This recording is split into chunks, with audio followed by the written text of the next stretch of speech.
네, 안녕하세요. 원투펀치 오감축 시간입니다. 네, 이제 저희가 한 2주 동안 장홍호 기자님을 모셔서 유로에 대한 프리뷰를 또 진행해 봤고요. 오늘은 또 장홍호 기자님이 또 한창 사시던 곳, 네, 그쪽 이제 남미의 냄새가 물씬 올라오는 코파 아메리카에 대한 얘기를 또 이번 오감축 시간을 통해서 보내드리도록 하겠습니다. 제가 말씀드리면 제 20대는 다 1년을 빼고는 그 아메리카 대륙에서 살았습니다.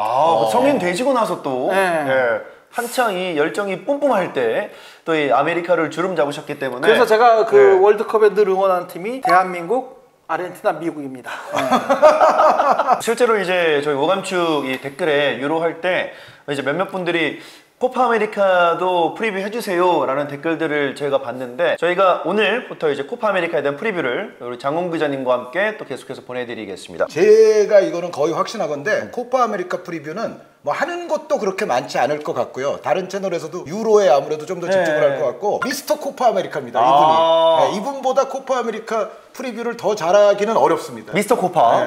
느낌이 좀 어감 이상하게 하는데 줄이면 이상하네요. 미스터 코파를 모셨으니까 코파 아메리카 좀 역사에 관해서 좀 가볍게 설명해 주시죠. 19세기에 이제 해가 지지 않는 나라가 영국이었고, 이제 영국이 이제 전 세계에 다 함대를 보내가지고 식민지를 하거나 아니면 이제 자기의 고위 관리를 해서 뭐 신탁 통치를 하거나 그런 곳이 많았는데, 축구를 또 그때 같이 퍼뜨렸어요. 근데 사실은 그때 영국이 전 세계에 보급한 스포츠들이 대표적으로 크리켓, 그렇죠. 테니스, 축구입니다. 럭비도 있겠죠. 럭비, 그러니까 폴로도 있고. 근데 보세요. 폴로는 말 타고 다니면서 이건 어려워요. 귀족 스포츠예요. 그거 뭐 평민이 할 수 없고, 크리켓도 장비가 필요하고, 테니스는 최소한 뭐 라켓에 뭐 네트라도 있어야 되잖아요. 사실 다 귀족 스포츠죠. 네. 근데 축구는 평민 스포츠예요. 축구 공 하나만 있으면 뭐든지 되니까. 그렇죠. 남미에서도 이제 그 축구가 이제 그 19세기부터 이제 성행을 하기 시작했고, 남미 지도 보시면은 그 왜 아르헨티나하고 우루과이 경계선에 라플라타 강이 있죠. 그 라플라타 강을 중심으로 몬테비데오와 부에노스아이레스가 있잖아요. 네네네.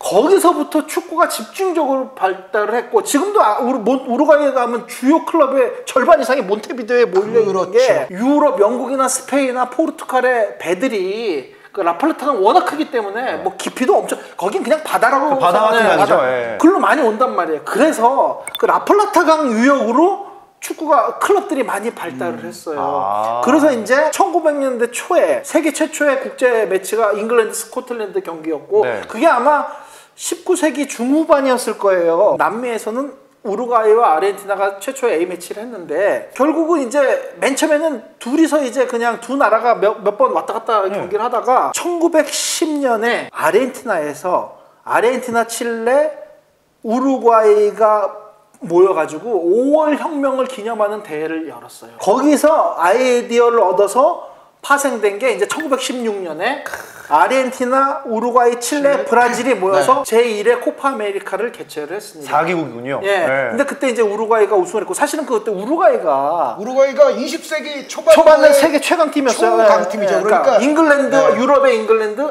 그때는 이제 그레이트 브리튼이죠. 올림픽은 영국으로 출전을 하니까 그레이트 브리튼하고 우루과이가 세계 양축구 양대 산맥 1900년대 초에 1920년대에 우루과이가 올림픽 금메달을 2차례 따고 같은 팀들을 계속 밀어서 이끌고 올림픽으로 사실은 국가대표의 그 세기를 견주어야 되기 때문에 우루과이가 사실은 메이저 대회를 3번 연속 우승한 셈이라고 해도 틀림이 없어요. 그럼 왜 그때 우루과이와 아르헨티나가 브라질보다 축구가 훨씬 강했냐? 요건 제가 짧게 설명을 드릴게요. 브라질은 세계에서 5번째로 땅덩어리가 큰 나라입니다. 러시아, 캐나다, 미국, 중국, 브라질이에요. 땅덩어리가 엄청나게 커요. 그런데 미국처럼 잘 사는 나라는 아니었죠. 그러다 보니까 축구가 전국 단위 축구 리그가 있던 게 아니라 상파울루주, 뭐 포르투 알레그레주, 리우데자네이로주 해가지고 주별로만 축구 대회가 열리고, 리그가 나중에 코파도 브라질이라 거기서 몇 팀 뽑아서 하는 그런 형태였어요. 그래서 사실은 축구라는 국가대표팀의 초기만 해도 그렇게 신경을 쓸 수가 없었어요. 그러다 보니까 경제적 여건이 여의치 않으니까 교통편이 나빴던 거죠. 반면 아까 제가 그 라플라타 강 말씀드린 게, 거기에 돈이 있고, 왜냐면 배들이 들어오고 뭐 수출입하고 뭐 이런저런 문화가 생활을 하다 보니까 모든 문명과 문화는 강주에서 시작이 되죠. 그 라플라타공 아르헨티나하고 우루과이에 거기 엄청나게 많은 클럽들이 막 거기서 우후죽순으로 생기고, 우루과이 아르헨티나는 형제 국가처럼 친하거든요. 그래서 이제 왔다 갔다 하다가 아까 말씀드린 5월 혁명의 대회를 열다가 이제 코파 아메리카로 발전한 게 1916년부터다. 맨 처음에는 4개국이 참가를 하다가 1967년에 8팀 늘어났고 50년 걸렸네요. 네, 1967년부터 78년까지는 또 75년까지 8년 동안 또 대회가 안 열려요. 그래서 왜 네티즌들이 가끔 그런 소리 하잖아요. 네, 근본 없는 대회다. 근데 사실은 그런 말을 들어도 좀 어쩔 수 없는 게 A급 선수들을 출전 안 시킨 적도 여러 번 있었고요. 그렇죠. 그거 아세요? 마라도나와 펠레가 코파 아메리카 타이틀이 우승이 없어요. 없죠. 1959년에 펠레 아르헨티나에서 코파 아메리카 열렸는데 1958년 스웨덴 월드컵 우승했죠. 그 브라질 정예 멤버들이 아르헨티나 와서 다 우승한다고 그랬는데 실제로 준결승까지는 브라질이 골득실을 비롯해서 압도적인 경기력을 우승한다고 했는데 아르헨티나한테 져서 준우승을 했어요. 그래서 그 다음에는 코파 아메리카 참가 안 합니다. 코파 아메리카라는 대회가 사실은 남미 국가에서도 그렇게 비중을 두지 않다가 1990년대부터 이제 조금 비중이 좀 중요해지기 시작했고 베스트 멤버들 다 출전을 시키고 그렇게 했던 거예요. 제가 1987년 아르헨티나에 살 때 코파 아메리카 보러 갔는데 마라도나 86년에 우승하고 87년 그 아르헨티나 대표팀이 이제 그 자국에서 해서 우승을 한다고 정예 멤버를 출전시켰는데 우루과이 알사멘디한테 한 골 먹고 졌죠. 그래서 떨어졌어요. 그래서 어쨌든 90년대 코파 아메리카가 중요도가 늘어나기 시작한 건 1990년대 이후부터예요. 근본 없는 대회라고까지 하기엔 좀 너무 심한 표현이지만 유로에 비해서 사실은 체계가 잡히기까지 시간이 너무 많이 걸렸다. 2021년 코파 아메리카도 코로나 때문에 12개로 늘어났다가 다시 10팀으로 줄어들었어요. 그때. 네, 그러면서 이제 대회 시스템 자체가 변경이 됐죠. 1992년에 12개 팀으로 확대 개편돼서 중요도가 좀 정착이 됐다고 해도 유로의 어떤 권위에 비해서는 많이 떨어지는 게 사실이에요. 남미는 근본적으로 사실은 이 체계에 문제가 생길 수밖에 없는 게 팀 수가 일단 10팀밖에 안 된다는 거. 그렇죠. 그게 저는 근본적인 핸디캡이라고 생각을 하는데 그래서 제가 사실 가장 좋아하는 대회는 뭐 제가 중계하기도 했지만 2016년에 코파 아메리카 센테나리오였거든요. 그러니까 저는 예전부터 지론이 남미만 코파 아메리카를 하지 말고 아메리카라는 그 이름에 걸맞게 북중미와 같이 하는 게 가장 이상적이지 않냐. 대회의 양적 질적 수준도 올라가고 또 미국 같은 데서 개최하면은 또 세계적인 주목을 받고 뭐 관중 동원 뭐 이런 것도 좋기 때문에 전체적으로 상업성이나 뭐 실력면 모든 걸 고려해서도 북중미와 남미가 같이 하는 게 좋겠다. 그렇게 될 경우에는 북중미가 희생해야 되는 부분들이 분명히 있어요. 그렇죠, 그러니까, 있죠. 네, 북중미가 남미와 같은 숫자만큼의 팀을 출전시키기는 어렵기 때문에 이게 이제 북중미의 폭넓은 지지를 받을 수 있을 것인가. 기존에 하고 있는 또 골드컵과는 어떻게 될 것인가. 그런데 이제 올해 같은 경우는 골드컵이 열리지 않는 해기 때문에 요럴 때는 이제 잘만 협의가 되면 올해처럼 16팀 북중미, 남미를 합친 대회를 할 수가 있는데 요게 이제 코파 아메리카 센테나리오에 이어서 두 번째 이런 시스템의 대회가 지금 펼쳐집니다. 역사적으로 보면 아르헨티나하고 우루과이가 우승을 15번씩 했고요. 그쵸. 브라질이 우승을 9번을 했는데 브라질은요 1990년대 이후에 집중적으로 우승을 많이 했어요. 그때는 90년대 이전에는 3번인가 4번밖에 우승을 못했는데 아까 제가 말씀드린 거 그냥 정예 멤버를 출전 안 시킨 경우가 훨씬 많았어요. 브라질이 우루과이, 아르헨티나보다는 축구 발전 자체가 좀 늦었고 발전을 한 이후에도 말씀 주신 대로 정예 멤버들이 안 나가던 그런 시절도 있어서 그러니까 전체적으로는 우승 횟수가 팍 줄어든 거예요. 그래서 이제 이번 대회에서 미국에서 개최되는 게 의미가 굉장히 큰 게 아까 한 의원님께서 말씀해 주신 게 제일 핵심 포인트예요. 16개가 참가를 하니까 이 4의 배수로 가는 게 제일 이상적이잖아요. 그렇죠. 그 시스템적으로도 안정이 되고 이게 북중미 월드컵의 전초전이에요. 이제 그 통신, 중계, 그다음에 경기장, 그다음에 뭐 숙박, 교통 인프라 등 모든 거를 점검을 하는 대회로 지금 치르거든요. 경기장 시설부터 해가지고 그리고 비즈니스도 검토를 하고 실제로 이제 미국에서 이번에 이제 코파 아메리카가 2번째로 개최가 되는데 미국의 화려한 축구 대회들이 이제 3년 연속으로 열리게 돼요.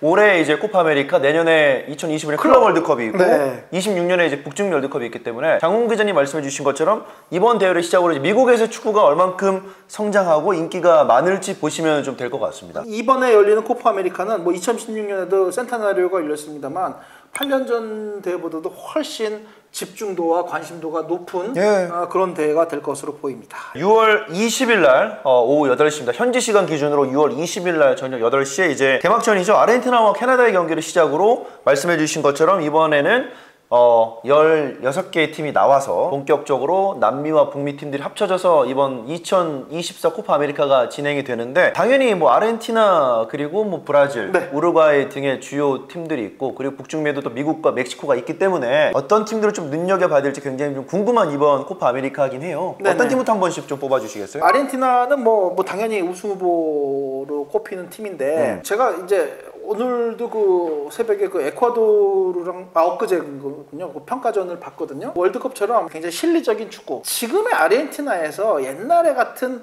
화려한 축구를 기대하진 않으시는 게 좋아요. 근데 중요한 것은 경기 결과를 내고 있다. 그럼요. 그리고 특히 그 중원의 미드필더들의 그 전투력이 어마어마합니다. 네. 메시 수호대. 네. 예. 이게 저는 예전에 그 아르헨티나 대표팀에서 그 미드필더진의 그 화려한 패스 게임 이런 게 아니라 미친 듯이 뛰어다녀요. 그리고 전투력이 그 만렙으로 돼 있는 선수들이에요. 네. 진짜로. 그거를 상징하는 선수가 데폴 선수죠. 네. 네. 네. 아, 메칼리스터도 메칼리스터. 메칼리스터도 그렇고. 엔조도 첼시에서 여러 포즈 심지어 공미로 뛴 경기도 한 10경기 정도 돼요. 네, 네, 네. 그 중미로 많이 뛰고 박스 투 박스로 뛰고 완전 수비형 미드필더로 뛰고 하면서, 하지만 대표팀만 오면 미친 듯이 뛰어다닙니다. 네. 대포를 말할 것도 없고요. 메칼리스터도 사실은 그 소속팀에서 여러 기능을 수행하고 재능이 있어요. 근데 아르헨티나 대표팀은 그냥 투사예요. 그쵸. 미드필더 3명이 이렇게 미친 듯이 뛰어다니는 팀이 있을까 아주 놀라운데, 사실은 그렇게 했기 때문에 월드컵 우승할 수가 있었어요. 네. 나머지 포지션은 뭐 거의 카타르 월드컵 때랑 거의 차이가 없는데, 앙헬 디마리아 대신에 니코 곤살레스가 네. 나올 것 같아요. 네. 니코 곤살레스가 뭐 소속팀에서 뭐 그냥 어느 정도 목순해졌고, 그 자리에 이제 그 맨유의 그 가르나초랑 경쟁을 하게 돼 있거든요. 네. 또 이 선수가 대표팀에 오면 또 잘해요. 네. 기량이 꽤 올라왔어요. 이제 이번 시즌 소화하면서. 실리 축구를 구사하고 그렇게 아름다운 축구를 구사하진 않지만 경기 결과는 낸다. 스칼로니 감독 부임한 지부터 몇 년 동안 뭐 아르헨티나 리절트를 제가 살펴봤는데, 북유럽의 한 팀한테 5대0으로 이긴 걸 제외하고는 다득점 경기가 거의 그렇죠. 없어요. 네. 그냥 1대0, 뭐 2대1, 많아야 2대1, 정말 많아야 3대1이고 보통 1대0, 2대1 뭐 이런 경기가 많아요. 심지어 약팀과의 평가전에서 평가전도 많은 아주 골을 득점을 많이 골, 하진 않아요. 네, 많은 골을 넣죠. 근데 보면 점유율은 여전히 높아요. 날카롭게 파고들어서 대량 득점을 하는, 그 흔히 말하는 독일이 응징을 하는, 뭐 브라질이 응징을 하는, 뭐 네덜란드가 응징을 하는 그런 모습은 없어요. 그건 확실합니다. 근데 아르헨티나는 그 대신에 잘 치지 않아요. 이게 어떻게 보면 이게 더 무서운 거일 수도 네, 있죠. 그렇죠. 특히 이제 단기 토너먼트에서는 네. 트로피 가져오는 데는 가장 유력한 방안일 수도 있죠. 이게 이제 한 의원님께서 2021 코파 아메리카부터 꾸준히 하시던 얘기가 지금도 그대로 적중이 되고 있어요. 아르헨티나에 대해서 너무 화려한 걸 기대하지는 마시고, 그러나 분명히 경기 결과는 낼 것이다. 마지막으로 메시에 대해서 말씀드리면, 그냥 월드컵은 출전을 한다. 왜냐면 본선까지. 그 사람은 책임감이 강하기 때문에, 만약에 자기가 월드컵에 안 나갈 것 같으면 예선전을 출전 안 합니다. 원래 그 월드컵 우승팀은 예선전을 치르지 않다가 생긴, 그 맞아요. 예선전 네. 치르게 생긴 게, 예전 월드컵 때는 디펜딩 챔피언은 그냥 나왔었죠. 네. 아마 2000년대부터인데 그게 말들이 많았어요. 왜냐면은 예선전을 거치면서 팀의 전력이 강화가 되고 짜임새가 있게 되는 거거든요. 메시가 만약에 월드컵 출전 안 할 것 같았으면 빠지고, 뭐 다른 어떤 시스템을 구축하든지 다른 대체자를 해서 팀을 구성했을 텐데, 네, 자기 없이 그렇죠. 아르헨티나가 사는 법을 밥을 깨우치게 만들었겠죠. 만들어줬어야 되는데, 네, 네. 나온다는 거는 아마 제가 보기에 생각이 바뀐 것 같아요. 그냥 이제 그 사람은 행복한 축구를 하고 있는 거야, 그냥. 하여튼 뭐 아르헨티나가 그 조를 보니까 페루, 칠레, 캐나다. 페루, 칠레, 있습니다. 캐나다 뭐 이거는 뭐 무난히 조 1위로 올라가지 않을까, 이렇게 생각이 듭니다. 여기서 한 마디 덧붙이면, 이제 아르헨티나가 이제 조 편성을 조금 이번 코파에서는 잘 받은 게, 8강으로 올라가면 A조, B조 이렇게 순위 맞붙게 되는데, 네. C조, D조에 그 흔히 표현하는 브라질, 미국, 우루과이, 콜롬비아가 다 몰려 있습니다. 큰 이변이 없으면 4강 결승까지도 뭐 가지 않을까, 네. 이렇게 보여주고, 아르헨티나에 대한 마지막으로 한마디 덧붙이면, 사실 이 팀이 2026 월드컵에 우승을 할 수 있냐 물어보면 저는 좀 고개가 갸웃거려져요. 근데 이 팀이 지금 그 청소년들 레벨이 다시 올라오고 있어요. 청소년들 중에 엄청나게, 아마 이번 파리 올림픽에 그 에체베리 선수도 일부러 안 뽑았어요. 에체베리를. 아마 올림픽에 내보낼 것 같아요. 네, 그래서 그래서 여름에 두 대회 뛰게 하는 건 안 되거든요. 그 나이도 너무 어리고, 네, 네, 그래서 17살인가 18살밖에 안 됐으니까 그 연령대에 에체베리 말고도 좋은 선수들이 엄청 많아요. 하여튼 이번 코파 아메리카나 북중미 월드컵은 뭐 별로 재미는 없지만 상당히 효율적이고 경기 결과를 짜내는 축구로 어쨌든 결과는 어느 정도까지는 해낼 것이다 이렇게 저는 생각이 듭니다. 스칼로니 감독이 4-3-3을 사용한다는 전제하에 최전방 자리, 흔히 표현하는 9번 자리에 라우타로가 나올 것 같으세요? 아니면 훌리안 알바레스가 나올 것 같으세요? 지금으로서는 라우타로가 나올 것 같고 훌리안 알바레스는 레프트 윙으로 사이드. 가죠. 왜냐면 알바레스가 맨시티에서 보니까 지난 시즌에 포지션은 7개인가를 넘나들었더라고요. 그러니까 알바레스는 측면으로 가서도 활동할 수 있지만 라우타로는 측면에서 활동이 안 되거든요. 라우타로가 늘 웃음이 나오는 게 역대 아르헨티나 공격수들의 특징은 동물로 비교하자면 표범이나 호랑이였어요. 아르헨티나 공격수들은 그냥 고양이과 동물이었는데 이 라우타로 선수는 그냥 버펄로 느낌이 나요. 좀 뭐 스타일이 많이 다른 선수인데 그거 중요하지 않습니다. 골만 잘 넣으면 됩니다. 골은 잘 넣었던 이번 시즌 라우타로였기 때문에 이번에도 좀 기대해 볼 수 있을 것 같고요. 다음은 저희가 이제 좀 공평성을 제시하기 위해서 2026년 이 남미 예선 기준으로 현재 2등을 달리고 있는 우루과이도 한번 가보도록 하겠습니다. 우루과이는 제가 딱 한마디로 정의를 할게요. 그러니까 축구의 전력을 분석할 때 여러 가지 항목들을 분석을 하잖아요. 딱 한 가지 역습 능력 요것만 놓고 보면 우루과이가 세계 최고입니다. 지금 착각을 하는 게 역습 그러면 아이슬란드식의 역습이 있죠. 정말 템백 지키면서 진짜 뭐 근데 우루과이나 아르헨티나 에콰도르나 콜롬비아도 역습을 구사하는 제가 분명히 말씀드릴게요. 이 팀들의 역습은 그런 역습이 아니에요. 경기 주도권을 잡는데 단지 경기 템포가 빠른 거예요. 그러니까 볼을 탈취해서 슈팅까지 가는 타이밍이 짧다는 거죠. 농구로 말하면 24초를 다 사용하지 않고 빨리 슈팅을 하는 그런 형태라는 거죠. 사실은 그 다르윈 누네스가 리버풀에서는 조금 아쉽죠. 많이 아쉬워요. 많이 아쉬운데 우루과이 대표팀 오면 또 달라집니다, 경기를. 아니 골을 그렇게 잘 넣더라고. 아니 좀 리버풀 와서 좀 넣지. 그러면 클럽이 웃으면서 나갔을 텐데. 사실은 그 리버풀이 그 엄청난 돈을 들이고 누네스를 데려갔을 때는 엘링 홀란하고 좀 견줘봐라 뭐 이런 희망이 있을 텐데 좀 많이 못 미치죠. 누홀 대전이 처음에 있었죠. 뭐 홀란드 많이 못 죄송합니다. 미치는데 우루과이 대표팀에서는 상당한 파괴력을 발휘하고 있고요. 이선의 펠리스트리. 이 선수가 또 아주 대단히 좋습니다. 펠리스트리 아까 뭐 가르나초 말씀도 하셨지만 펠리스트리는 사실 가르나초 선수보다도 클럽으로 따지면 더 못한 선수예요. 아직까지는. 그런데 우루과이가 대표팀은 잘하죠. 장난이 아니에요. 나중에 우루과이 경기를 한번 보세요. 이 펠리스트리가 얼마나 대단한 플레이를 하는지. 하여튼 이 폭발적인 능력을 보여주고 있고 미드필드에 우가르테 또 로드리게스 사실 발베르데가 브라이안 로드리게스. 브라이안 로드리게스. 발베르데 중심이 있죠. 중원이 매우 좋습니다. 아르헨티나 중원이 투사형이라면 이 우루과이의 중원은 투사형 플러스 찬스 메이킹이 다 되는 선수들이에요. 이 우루과이 그 미드필더진의 볼 전개가 어떻게 되는지 한번 잘 살펴보시면 돼요. 측면으로도 잘 주고 또 스루 패스도 잘 찔러주고 볼 뺏겼을 때 어떤 투사형으로 차단하는 그런 능력까지 다 이 세 선수 네 선수들이 다 그걸 해줘요. 그래서 그 아르헨티나한테 아르헨티나 원정 가서 2대0으로 이겼잖아요. 맞아요. 꼼짝을 못했어요. 브라질을 격파할 때도 역시 매우 좋은 경기력을 보여줬기 때문에 저는 우루과이가 지금 오히려 가장 강력한 우승 후보라고 말씀하시는 거 아니에요? 그건 아니고 매우 좋은 경기력을 보일 것이다. 그리고 그 우루과이의 그 폭발적이고 다이나믹한 역습을 한번 보시면 아마 매료되실 겁니다. 수비진도 괜찮아요. 호세 히메네스 있죠. 그리고 올리베라 있죠. 그리고 이 바르셀로나에서는 좀 미운 아이긴 하지만 아라우도 능력이 좋은 선수이기 때문에 전체적으로 이 공격 미드필드 수비진에 전체적으로 짜임새가 있는 팀이 우루과이입니다. 밸런스 괜찮죠. 밸런스가 괜찮아서 어떤 경기력의 자체만을 놓고 보면 저는 우루과이 현 시점에 월드컵 예선에 아르헨티나보다 우루과이가 훨씬 멋있는 경기를 하고 있다. 오히려.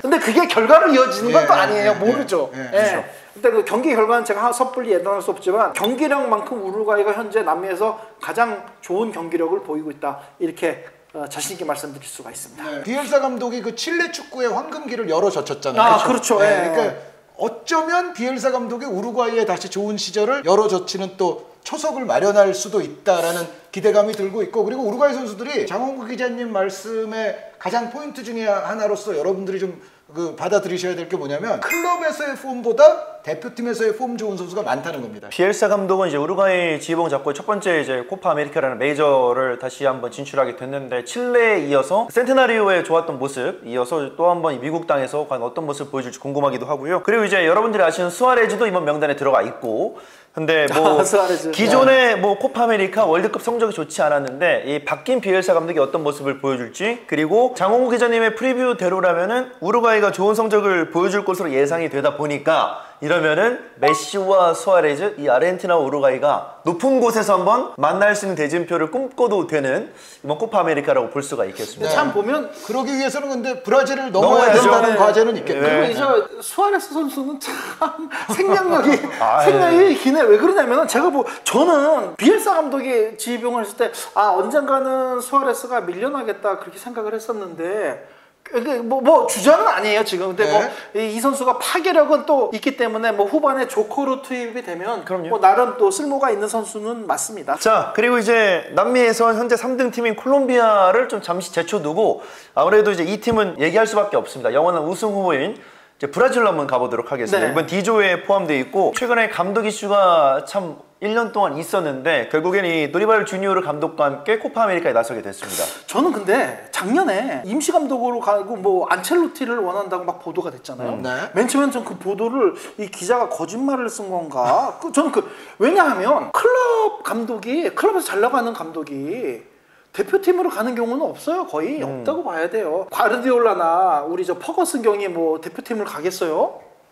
저는 맨 처음에 의심을 했는데 이거 진짜 브라질 축구협회가 큰 실수하는 거다. 저는 그렇게 생각을 했는데 아니나 다를까 예선전에서 지금 매우 힘든 과정을 거치고 지금 6등입니다. 6등.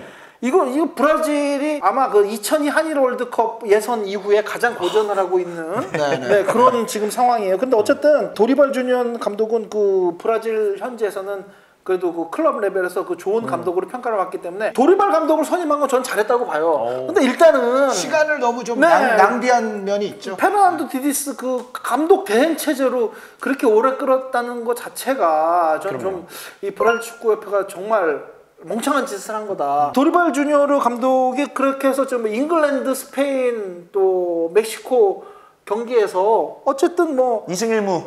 결과를 뭐 냈어요. 그리고 보면 멤버들이 많이 바뀌었어요. 그렇죠. 그러니까 이 감독은 과감한 게 그래도 스페인, 잉글랜드 하면 유럽의 톱클래스 팀이잖아요. 그런 팀들을 상대로도 여러 가지 실험을 해봤단 말이에요. 그리고 뭐 경기 결과도 뭐 나쁘지 않았고 사실은 잉글랜드전도 그 픽포드 골키퍼 아니었으면은 뭐 충분히 이길 수 있는 경기였거든요. 멤버들이 젊은 선수들이 좋아요. 20대 초반 뭐 조금 더 높게 잡아서 중반까지 선수들이 다 전성기입니다. 비니시우스 선수가 24살인데 이제 거의 에이스격이죠. 아니 뭐 한의원님 뭐 우리나라 스페인 축구를 제일 많이 보시는 분이지만 비니시우스 주니어의 약점도 많지만 그래도 상당히 잘하는 선수 아닌가요? 그럼요. 그리고 호드리고 있죠. 엔드릭은 다른가요? 브라질이 원하던 정통 센터포드가 나온 거예요. 그 엔드릭 선수의 포텐셜을 굉장히 높게 보시는 거죠. 네, 저는 높게 봐요. 그래서 저는 호마리오 스타일의 좋은 공격수가 나왔다. 근데 호마리오 선생님이 달려오실 것 그러니까요, 같은데요. 지금 나를 내가 펠레보다 위인 거 알아? 호마리오 선생님은 항상 자기 지론이 최소한 펠레 정도 돼야 나랑 비교할 수 있다. 거의 그런 수준이거든요. 그러니까 그건 그냥 이렇게 웃으면서 넘어가면 되고 아니 호마리오도 역대급 공격수 맞아요. 그리고 골수 자체가 또 역대급이라서. 근데 하여튼 호마리오만큼 레벨을 보여주느냐 그건 나중에 문제고 일단은 호마리오 스타일의 몇 년 발전을 하면 호마리오 스타일의 좋은 센터포워드가 될 거다. 네이마르 이슈가 있는데 근데 저는 좀 네이마르 선수에 대해서 말씀을 드리면 부상을 많이 당한다든가 또 쇼를 너무 많이 부려서 비판을 받지만 네이마르를 비판하면 안 되는 게 왜 네이마르를 자꾸 호날두, 메시하고 레벨을 비교를 하다 보니까 이게 왜소화가 된 거예요. 완전 같은 세대는 아니지만 범 같은 세대라서 좀 피해보는 측면이 있죠. 근데 그 누구도 호날두, 메시하고 비교하면 안 돼요. 심지어 지금 잘 나가는 엘링 홀란이나 음바페도 아직 그 레벨은 못 갔어요. 그럼요. 네이마르 자체로 봤을 때 어쨌든 지금 네이마르가 부상으로 입원돼 못 나오는데 도리발 감독은 네이마르가 앞으로도 네이마르가 없는 시스템으로 구상까지 하고 있어요. 그래서 이번 코파 아메리카가 브라질에게는 매우 중요한 대회다. 네이마르가 코파랑도 운이 없었잖아요. 브라질 그렇죠. 우승했을 때 네이마르도 없었고. 결승전에 뛸 수가 없었고 그쵸. 못 뛰게 되는 상황이 됐을 때 또 이제 패배를 한다든가. 그쵸. 네이마르 선수 커리어는 항상 좀 그랬죠. 도리발 감독의 브라질은 저는 이 감독 대행이었던 시절의 브라질보다는 역시 훨씬 좋은 경기력을 보일 거라고 저는 확신을 합니다. 브라질의 한때 뭐 둥가 감독 이후에 뭐 실리 축구 막 이런 게 막 유행해가지고 사실은 우리 브라질이 그래도 이런 축구를 하면 안 되는데 실리 축구를 한다면서도 실리도 못 챙기는 상황이었잖아요. 그것도 이두저도 아닌 축구가 됐죠. 근데 도리발 감독은 과거의 브라질 스타일의 완벽하게 부활은 아니지만 어느 정도 화려한 브라질 특유의 그 멋있는 축구도 재현을 하면서 또 경기 결과를 내려는 그런 노력을 하고 있습니다. 아, 산바리든 살아나나요? 네, 산바리든 저는 이번 코파 아메리카에 브라질 특유의 그런 화려한 축구를 어느 정도는 과거만큼 엄청나진 않더라도 어느 정도의 화려한 축구는 기대를 해봐도 좋을 것 같다 이렇게 생각을 하고 그 2006년 이후에 브라질 쭉 보면 그 8강이나 16강에 다 결정적인 수비 미스 때문에 한 번의 수비 미스 때문에 맞아요. 놓친 거예요. 네. 도리발 감독이 이제 그런 것까지 감안을 해서 이제는 이기고 있을 때 화려한 축구를 하고 이기고 있을 때 어떻게 효과적으로 관리를 하나 그것도 아마 신경을 써야 되지 않을까 이런 생각이 들고 이제 그 또 하나 이슈가 풀백 이슈가 있어요. 오른쪽에 다닐로와 양쿠트 그리고 왼쪽에 웬델과 기에르메 아라나 여기서 이제 여러 실험을 해서 어느 선수를 선택할지 아마 또 이 감독이 도리발 감독이 좀 고민을 많이 하지 않을까 또 이렇게 생각이 듭니다. 웬델 선수, 다닐루 선수가 조금 앞서 있지 않을까 싶기는 한데요. 그런데 이제 웬델 선수는 좀 공격 성향이 매우 강하고 얀쿠트 선수도 공격 거의 윙처럼 활약하는 선수예요. 반면에 다닐로와 기에르메 아라나는 좀 공수가 좀 균형이 잡힌 선수라 어떤 선수를 기용할지는 아마 좀 지켜봐야 될 것 같습니다. 다닐로가 이제 유벤투스에서 이번 시즌에 좀 그 리베로로 또 변했으니까 어떻게 이 도리발 주니어 감독이 수비 라인을 또 밀리탕 등과 함께 구축할지 좀 지켜보시면 좋을 것 같고. 네, 여기서 중요한 질문을 하나 하겠습니다. 네. 지금 세 팀 말씀해 주셨잖아요. 네. 본인이 생각하시는 이 세 팀을 1, 2, 3위 순위를 매긴다면 사실은 그 코파 아메리카 얘기를 한다고 했을 때 시청자들이 결국 가장 궁금한 대목은 대진표. 이 세 팀이 가장 강력한 우승 후보라는 거 뭐 모르시는 분들 없는데 장원구 기자님께서는 아르헨티나, 브라질, 우루과이를 그냥 본인의 느낌대로 순위를 정하신다면 어떻게 될까요? 아르헨티나는 이쪽에서 대진운이 좋아서 결승까지 갈 것 같고 오, 결승. 결국은 그래도 역시 브라질과 아르헨티나가 결승에서 붙을 것 같습니다. 올해도 그러면은 우루과이가 한 4강 좋기는 한데 뭐 결승에 가는 가는 확률은 조금 떨어진다고 보시는 거네요. 뭔가 이 메이저 토너먼트에서 이게 있기 때문에 저는 이번에는 브라질이 우승을 할 것 같습니다. 그런데 그래도 아까 우루과이 말씀하시는 거 들었을 때는 우루과이가 내용상으로는 네. 뭐 가장 제가 주목할 만합니다. 제가 근데 분명히 말씀드렸죠. 그게 경기 결과로 반드시 이어지는 건 아니라고 제가 전제를 깔고 말씀을 드렸죠. 어쨌든 우루과이는 내용은 좋을 것이다. 내용은 좋을 것이다. 약간 좀 몸을 추스리시네요. 어쨌든 아르헨티나, 브라질의 승부가 그래도 유력한데 혹시 여기서는 어디가 좀 더 유리할 것 같으세요? 저는 브라질이 우승할 것 같습니다. 2019년도 이후에 또 미국 땅 가서는 이번에는 과연 우승할 수 있을지 한번 지켜보도록 하겠습니다. 자, 그리고 이제 남미 이렇게 좀 세팀해봤고 이번에 또 북미 얘기를 좀 안 해볼 수가 없으니까 저희가 좀 빠르게 주요 팀만 한번 체크해보고 넘어가 보도록 하겠습니다. 아무래도 이제 개최국인 미국과 멕시코 정도의 팀들을 얘기할 수 있을 것 같아요. 네네. 미국은 이제 뭐 월드컵 전초전으로 열리기 때문에 매우 중요한 대회를 개최하는 것 같고. 그렉 보홀터 감독에 대한 평가는 뭐 나쁘진 않습니다. 어쨌든 뭐 월드컵 16강 갔고 그 준비 기간에 뭐 열심히 한 느낌이 들어요. 카타르 월드컵 때 그 젊은 선수들이 많았잖아요. 그쵸. 네, 그 선수들이 이제 충분히 경험을 쌓았기 때문에 홈 버프까지 보면은 뭐 미국도 한번 좀 기대를 해볼 만한 팀입니다. 미국도 진짜 여전히 젊은 팀이에요. 네. 그러니까 뭐 지오바니 레이나나 크리스찬 풀리식 같은 선수들이 아직도 젊은 나이들이기 때문에 플리식이 25인데 주장이더라고요. 네. 팀님 정도 제외하고는 정말 어립니다. 더 어렸던 선수들도 이제 뭐 한 20대 초중반이고 맞습니다. 해서 요번에 제가 보면은 브라질 많이 이제 젊은 선수들이 많아졌고 네. 에콰도르가 진짜 이제 이 팀은 완벽하게 세대 교체가 돼서 정말 네. 젊은 팀이고 네. 여기에 미국도 젊은 팀이에요. 네, 미국도 젊은 팀이죠. 네, 그래서 이제 좌우 날개 티모시 에아나 크리스찬 플리식에 좀 기대를 많이 할 만한데 최근에 그 콜롬비아전에서 1대5로 대패를 했잖아요. 이거는 그 크리스 리차즈를 비롯한 좀 수비진에 좀 문제가 있었어요. 감독이 남은 기간 동안에 수비 조직력을 좀 더 팀 림 선수를 중심으로 좀 이게 수비 조직력을 다지는 그런 문제가 있고 멕시코는 제가 6월 친선 경기를 보니까 세 경기 다 싹 선수들을 모두 바꾸고 나왔어요. 제가 보기에 그 최근에 있었던 브라질전에 선전을 했습니다만 2대3으로 아깝게 졌거든요. 그 멤버를 베이스로 해서 베스트 11을 짤 것으로 보이고 우리 팬들이 잘 아는 그 공격수 이르빙 로사노. 기에르모 오초아 골키퍼는 이제 그 감독이 세대 교체를 명분으로 제외를 했습니다. 예. 저도 좀 깜짝 놀랐어요. 오초아 골키퍼 같은 경우는 한 번 더 뛰지 않을까 했는데 뭐 감독의 의지가 상당히 강했습니다. 훌리오 곤살레스 골키퍼가 주전으로 나설 가능성이 보이고요. 멕시코는 뭐 우리엘 안투나라든가 훌리안 키누네스, 로베르토 알바라도 이런 선수들이 이제 좀 주축을 이뤄서 준비를 잘 해가지고 데뷔를 할 것 같습니다. 네, 예전에 이제 코파 아메리카 센테나리오 할 때도 4강에 미국이 올라갔거든요. 네, 맞습니다. 그러니까 분명히 미국에서 개최하는 대회이기 때문에 미국과 멕시코도 본대회에 들어가면 제가 봤을 때는 다크호스로서의 경쟁력은 충분히 있다라고 생각이 되는데 여기서 마지막 질문 드릴게요. 콜롬비아와 에콰도르 이 두 팀에게도